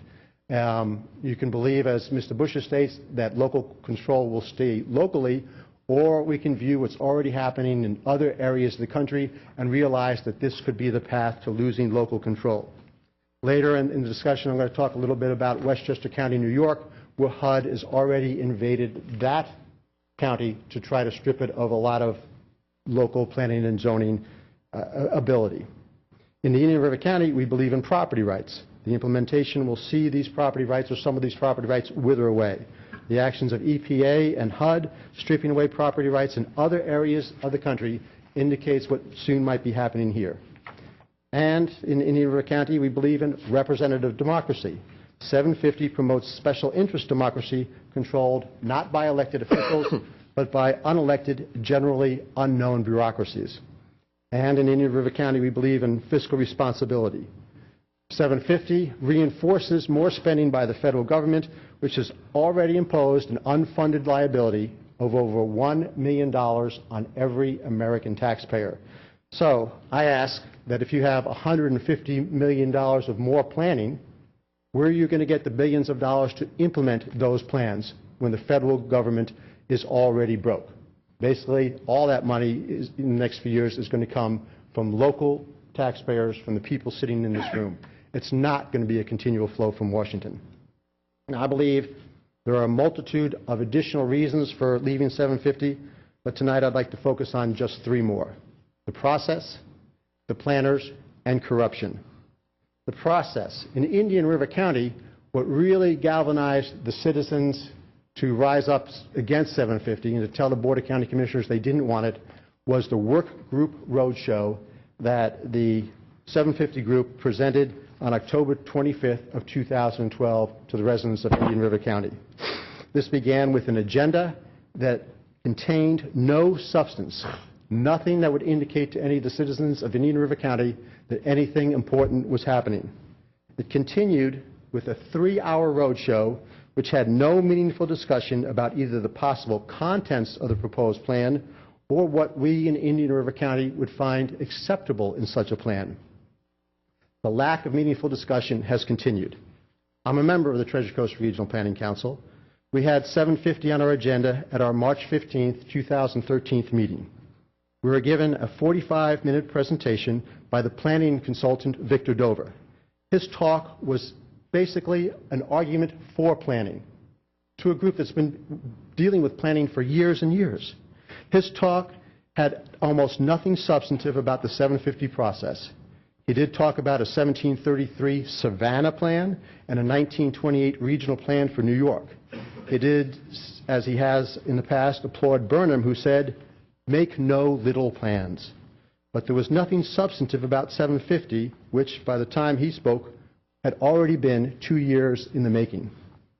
At our May 17th meeting, Mr. Andre Duwani, the principal of one of the 2 leading design firms for 750, spoke, and he said, "I have 5 or 6 anecdotes to discuss." At this point, I wanted to hear about the plan and not about some anecdotes. He went on to say, "The plan will transcend the local." He very clearly said that. The plan has to transcend the local. He talked about mega regions of famous universities, huge universities. He said, in 50 years, we need to work at the mega region. Lost were localities. Lost were the neighborhoods that you and I and other members of planning and zoning boards throughout the Treasure Coast both know and cherish. His only developed idea was this sense of the big, the huge, the mega. He said almost nothing about the 750 plan itself. Quite simply, the process so far has not addressed the deeply held core values of Indian River County and, in fact, has said very little substantive about the plan itself. The planners, to me, one of the most troublesome things to come up is the planners do not even see the possibility, and Mr. Bush has made that pretty clear tonight, don't even see the possibility that there's a chance that the coercive power of the state will ever be used against the citizens of Indian River County or St. Lucie County or Martin County. I gave them at the work group roadshow, Mr. Busha and Mr. Dover at one of the tables when they broke out into work sessions, a number of examples where this has already happened. But basically they denied the possibility that it would happen in the future. But it already has happened. We have seatbelt laws, water use laws, fertilizer ordinances, increasingly expensive land development ordinances and building codes, the recent transient rental preemption by the state of Florida for localities. Both the state of Florida and the federal government continually use their coercive power to shape our behavior, and this is not suddenly going to stop. In his reply to my letter of November 30th, Mr. Busha stated in his December 12th reply, which is in your packet, almost everything I'm basically saying tonight is backed up in the packets I handed out. His statement was, participating in the 750 planning effort, implementing the resulting regional plan, changing local plans, zoning, capital spending, and requesting accepting federal assistance will be, as always, strictly voluntary, the sovereign right of a local government. My response to this is if someone does not even acknowledge the possibility of a problem, how are they going to plan for it? As one example of how the process will not be voluntary, I'd like to discuss what has been happening over the last few years in Westchester County. HUD has made no secret about the fact that it intends to remake every community in America. Westchester County, New York, was the 4th most diverse county in New York State. No patterns of discrimination were shown in county housing. Westchester County and every municipality in it were nonetheless required to rewrite their housing codes at great local cost.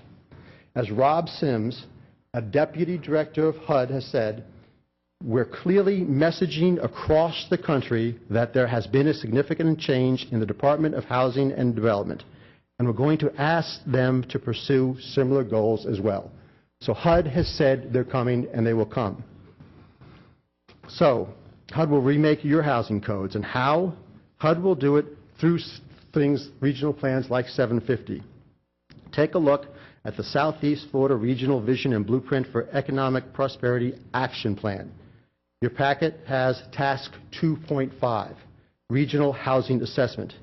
This requires very specific housing information, the exact information that HUD will use to force us on the Treasure Coast to rewrite our housing codes to HUD specifications. Housing decisions will be out of local hands, our hands, and put in the hands of unelected bureaucrats in Washington. They will force us to rewrite our housing codes to meet their ideological goals, not our local goals and aspirations. As Westchester County's executive, Mr. Robert P. Astorino, wrote in a recent Wall Street Journal guest column, quote, "But HUD won't budge. Its vision for remaking neighborhoods depends on gaining control of local zoning." HUD's path to local control is through the 750 process. On the bright side, I suppose, once HUD does get control, you guys won't be needed so much, so you'll have a lot more free time. Corruption. The best definition of corruption that I know of is the private use of public goods. At a March 16, 2012, Treasure Coast Regional Planning Council meeting, Ramon Trias, a member of the council board, said that the project has spent $700,000 with no results so far.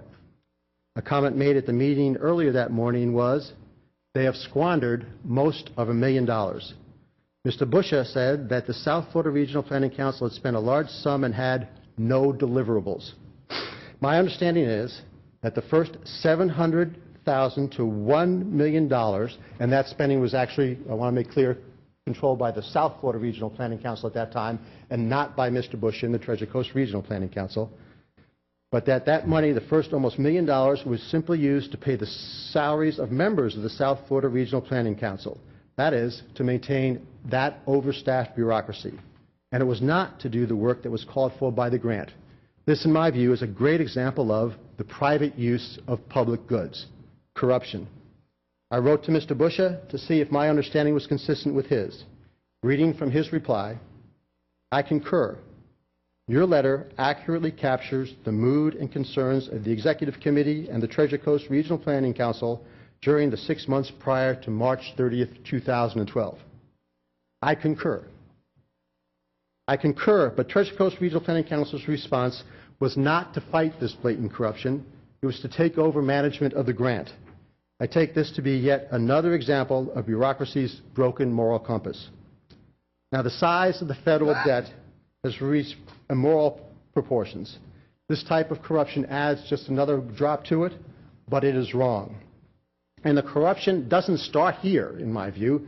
It starts in Washington. It begins with a HUD that forces its ideology on us in ways not authorized by law.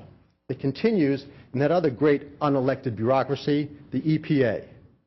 Now, a lot of people have called people who are against, there's a Press Journal article about 750 people that was prefaced by people wearing tin hats. People at meetings have basically said, we don't want planning, or the people against 750 don't want, this is not true. We understand the need for plans. We actually, most of us don't wear tin hats, but there are also people who don't agree that people like the EPA are on the up and up. And on September 9th, 2013, the United States Environment and Public Works Committee report was brought out. This was a United States Senate minority report. In it, it discussed the recent EPA Administrator Lisa Jackson's Environmental Protection Agency and its reckless disregard of the Freedom of Information Act. The EPA, when responding to public information requests under the Freedom of Information Act, delayed, hampered, and withheld information. According to the report, it purposely hides information from the public to protect the agency's allies and radical agenda. It hid communications under false email names. And worse, it regularly waived the fees of its allies, as the report states, quote, This clear abuse of discretion suggests that EPA's action may be part of a broader scheme to advance the agency's political agenda. And please keep in mind, the EPA, like many federal agencies today, now has its own armed police force. And as a recent EPA police action in Alaska shows, they are not afraid to use it. And again, note that the HUD in 2012 had a budget of almost $66 billion and over 9,000 employees. The EPA in 2012 had a budget of $8.3 billion with over 17,000 employees. Westchester County shows, and wisdom suggests, that the smart thing would be to never let them in, as opposed to try to remove them once they are entrenched in your community. I'd like to make one other thing clear. And again, this is my viewpoint. I understand there are two sides to most stories. But after being part of this process for the last 2 years, it's important to note, at least the way I see it, that 750 and the regional planning process is not about planning, and it's not about prosperity. It's about ideology and imposing that ideology on different people along the Treasure Coast. It is about unelected bureaucracies in Washington stripping planning and zoning boards, municipalities, and counties of their local powers and their ability to develop communities according to the deeply held values of their residents, their friends, and their neighbors, and imposing their ideology on people they have never met and in communities they have never visited. Thank you. Be happy to answer any questions you might have. Mr. Chair. Mr. Adele. Mr. Solari, you have a commission government like we do. After the presentation you've given us, how could this progressive plan work in our commission government? Well, it works similar to the way different bureaucracies have already worked in the state of Florida. People often go after money.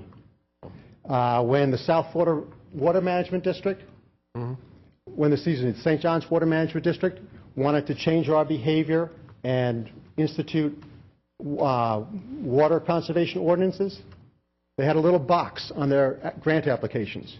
Is your water conservation ordinance in place? If you could not check that box, you could not get a grant. The South Florida Department of Environmental Protection Office now has a box or a line that asks, is your fertilizer ordinance in place? And if it's not, then they won't renew the consumptive use permit. So with So it waters down our powers, basically.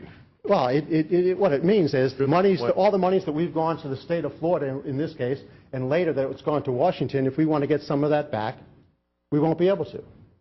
And that's my understanding of how it's going to work. Westchester County has found that. There's a recent locale, I couldn't remember it thinking about it, but the U.S. Department of Transportation is withholding some millions of dollars from another government until they redo their plan according to the U.S. Department of Transportation's will.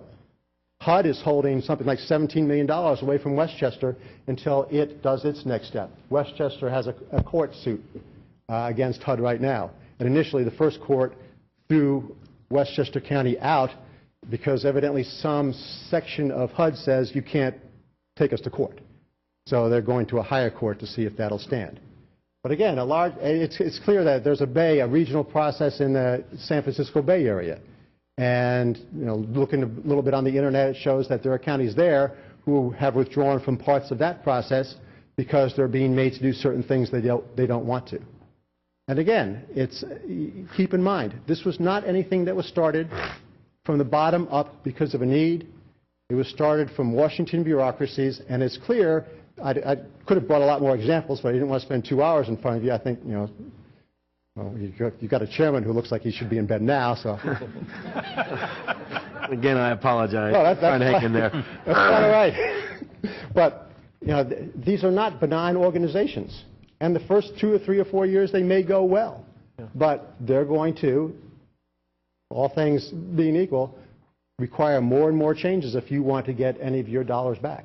I mean, the example of The fiber optics was an example. You know, at the Treasure Coast Regional Planning Council, one of the first times Commissioner Field brought it up, he wanted to make that request in a very aggressive way. I was able to tone it down some. I mean, here was a private sector company coming to do something that Amtrak, or similar to what Amtrak was going to do at a tremendous cost to the taxpayers, and all Board with Florida was going to do it for maybe a small cost to the taxpayers. And now someone on the Treasure Coast Regional Planning Council wanted to exact something else from that process. We had another commissioner from my county who wanted to see, well, can't we get more stops along the way? My feeling for that was, you know, these gentlemen from the private sector have done their business plan. If they could have made some money by making more stops, they would have, but they couldn't. But when you have more and more little bureaucracies in the way, it makes the process more and more difficult. And you have more and more people there that say, maybe I can get something for my community out of this, or maybe I can get something for myself out of that. And these things happen. I mean, St. Lucie County may be different, but in every community I've been to, there is corruption. I mean, it may not be great and overwhelming, but corruption is always everywhere. And if you're not specifically on guard for it, you're going to be part of it. And it can be little things like a free lunch or a little exaction from somebody else during the process. But in my view, it's simply not right. Mr. Chairman, Commissioner, sorry if I could, what was the regulations that were imposed on Westchester County by HUD? You said there was no record of discrimination. Yes. And you mentioned discrimination. So what was the evil that HUD was after to? The HUD evidently wanted them to rewrite all of their municipal housing laws in its image. I can get you some of I didn't put the draft changes in that package, but they wanted to be able to allow almost every income strata to be in almost every neighborhood. So in other words? It significantly changed any neighborhood in any community, basically. Sounds like equal protection to me. Well, it doesn't sound like equal protection. It does to me. Okay. But we disagree. But let me ask you this now.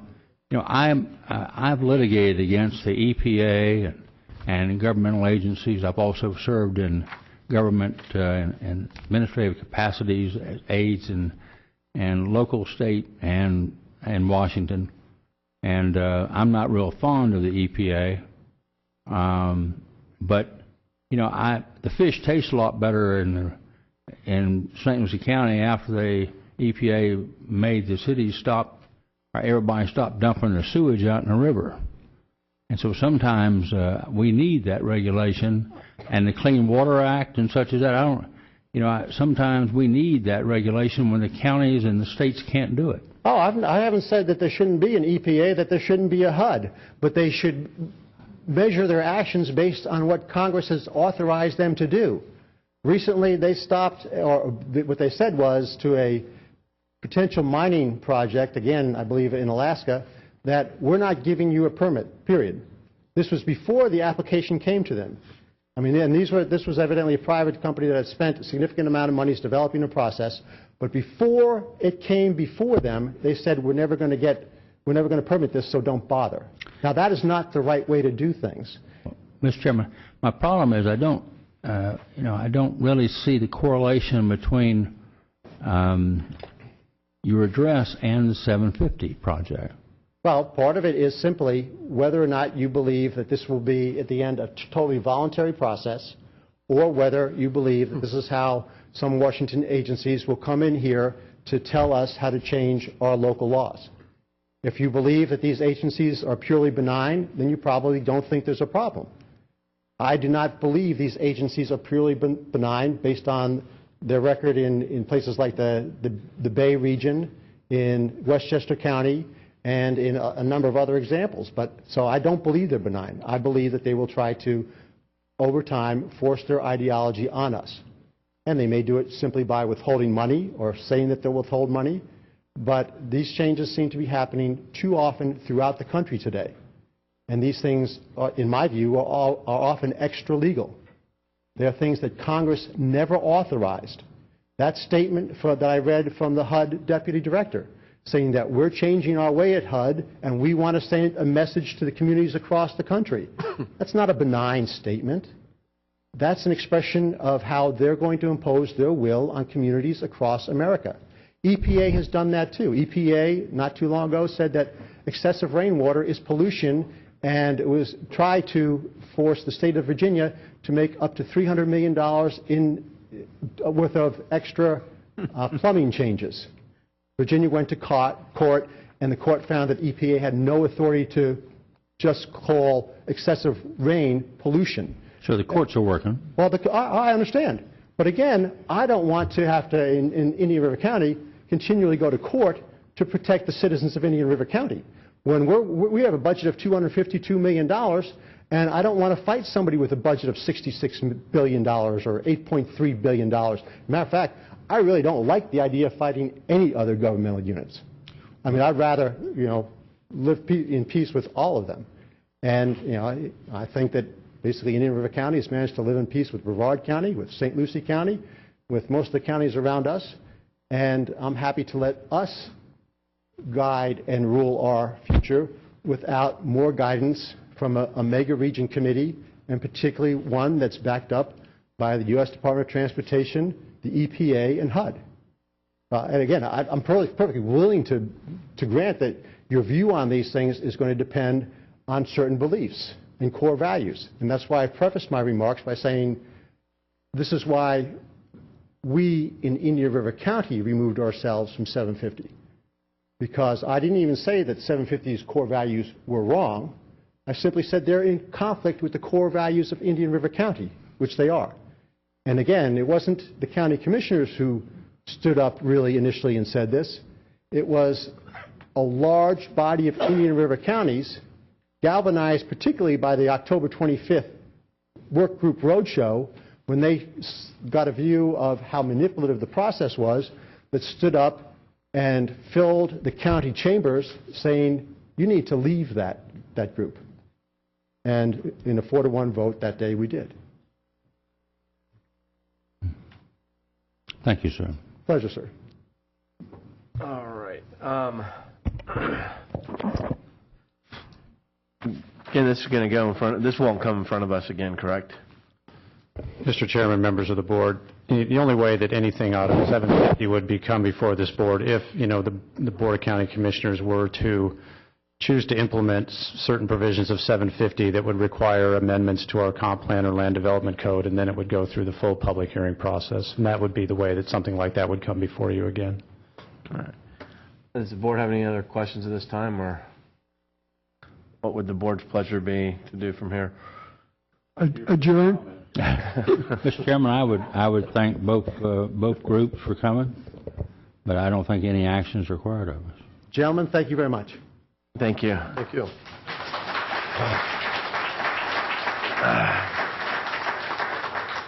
Again, I apologize about the breathing and trying to keep it quiet. Thank you all both for coming and your presentations. We'll continue on now with our part and go on with other business. Mr. Chairman, the only other item, that I would, request maybe we discuss, or maybe you would like that we come back to you with some recommendations on, if we place a public comment item on the agenda, what would the parameters be that the board would like to see included, time limits on, presentations, because, what that public comment will be an opportunity for people to come and address this board, presumably outside of the issues that are on the agenda. Typically might be, broader planning issues in the county or something they want this board to consider, because, typically items that are on our agenda have a particular applicant, it's a public hearing, and then the people are allowed to speak during that item. Different than the county commission, where they deal with such a broad range of issues. We tend to deal with planning and zoning issues. So, if you wanted to set some parameters about the public comment, that would certainly be an idea. So I guess what I would ask you guys either to think about tonight or discuss, or ask us to come back with some recommendations to you, because it will be coming up on subsequent agendas. Any questions on that, or? Yeah, I would suggest that I think what we would need to think about is there any reason why our future public comment portion of the meeting should be different than the county commissions? You know, the easiest road for us to take would be to have public comment modeled after and regulated in the same fashion as the county commission, and then, you know, as rules change at the commission level, it would be automatic for us. It would be pretty easy to handle. But I think what we really need to think about is there any reason why ours should be different? Mr. Chair. Mr. Mott. I would tend to agree with Mr. Grande's analysis of the situation. I would think for consistency's sake and the other boards, Mr. Satterley, our Board of Adjustment and other committees going to have to adopt a comment from the public section? The Assistant County Attorney is at my left shaking her head, so I'm presuming that means yes. Yes, Mr. Chairman, Mr. Munt, all of the committees will be adopting it for their October meetings. Staff will include a public comment section on the agenda, and I think the suggestion that you follow the board's procedure, unless you all want to do something else, is certainly a sound one. If you find that's not what unless the Board of County Commissioners came down with every committee could and every board could set their own ground rules. I would think that, maintaining the same standards as the Board of County Commissioners sets a good example. I have to agree. I would also suggest that since it's a kind of an open-ended thing, if we initially adopted this standard for the county commission meetings and found that it didn't work for us for whatever reason, we could always change. So I think it's fairly safe to do that. Right. And it depends a lot on how the chair runs the meetings, too. All right, we're done. Let's go. Move. Boy, Go. Let's move on with this now. Go. All right, well, you will see it on your October agenda, and we will put it on, and maybe we can just outline the board's procedures, and we can attach that to the agenda, the Board of County Commissioners' procedures for public comment, and attach that to the agenda. All right. Any other business? Motion to adjourn. All right. Thank you all very much. Staff, thank you for everything. I'm going home.